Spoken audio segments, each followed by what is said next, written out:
The Apostle Peter once described the promises of God as precious and magnificent.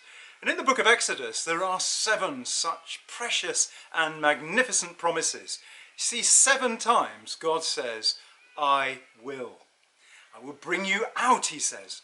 That sounds a wonderful promise, doesn't it, when we're in a time of confinement and social distancing. Say therefore to the sons of Israel, I am the Lord, and I will bring you out from under the burdens of the Egyptians. When God first made that promise to Moses, his people had been slaves for more than 400 years, and their work was physically and mentally exhausting. To make things worse, they'd been denied the straw they needed to make bricks.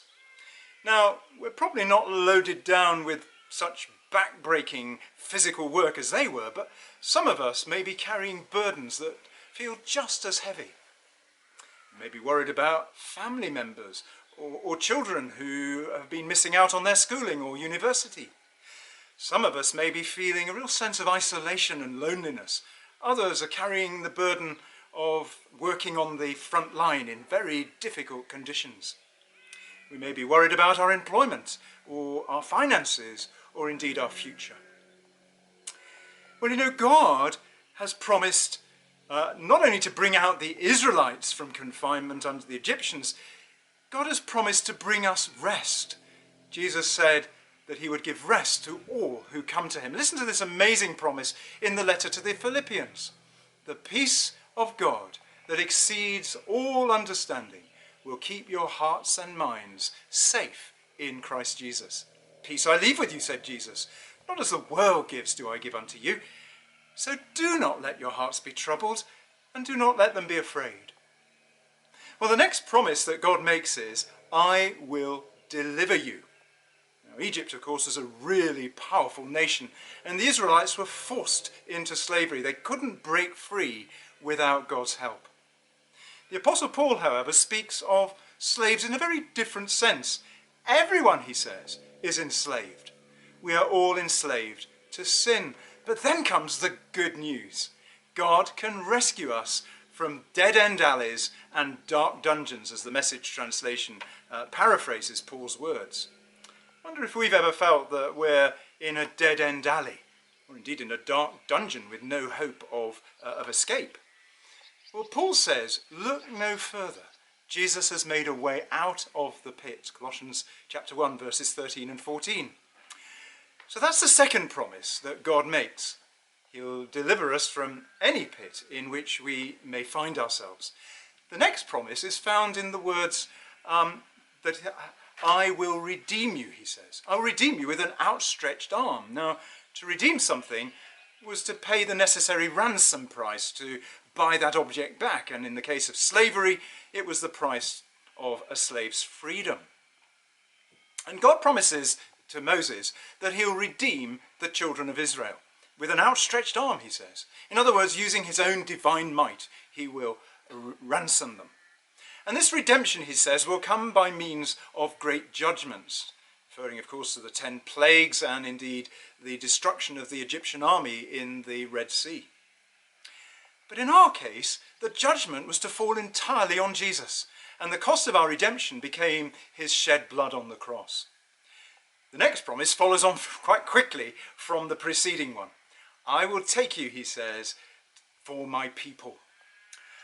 Well, God's people, of course, enjoyed a very privileged relationship with God. He rescued them, he took care of them, he nurtured them, and he guided them. But in spite of everything that he did for them, they never had that wonderful privilege of calling God Father.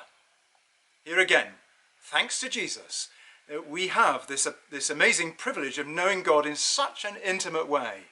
We become far more than just his people. We become his family. Well, the next promise is found in the words, I will be their God.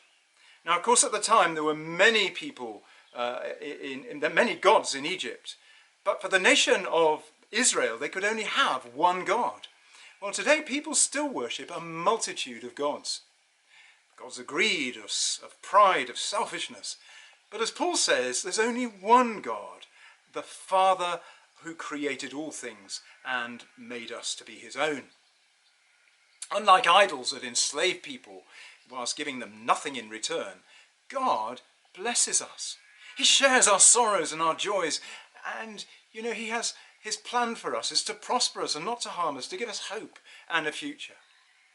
Well, the next promise that God makes to Moses is, I will bring you to the land which I swore to your fathers Abraham, Isaac and Jacob. Owing to their disobedience, of course, the Israelites were forced to travel a very long way before reaching that promised land. They had to travel through an arid and dry wilderness. And certainly none of them would have survived without God's help. They had to trust him to bring them safely through. Well, the world we're passing through today isn't so unlike that wilderness. So we too have to trust God to bring us to safety. And that leads us to the final promise of those 7 wonderful, precious promises. I am the Lord, he says. I will give it to you as a possession. You see, the Israelites inherited a land flowing with milk and honey. But we too have been given an inheritance, a place more beautiful than anything Canaan could ever have been. It's described as a paradise, a garden, a city with streets of gold, an incorruptible crown of life, a treasure. There's no place on earth that can compare with it. I am sprinting toward the only goal that counts, says Paul. To cross the line, to win that prize, and to hear God's call to resurrection life found exclusively in Christ Jesus the Anointed. So let's keep that goal in mind as we claim for ourselves all 7 of those precious and magnificent promises that God has made to his people.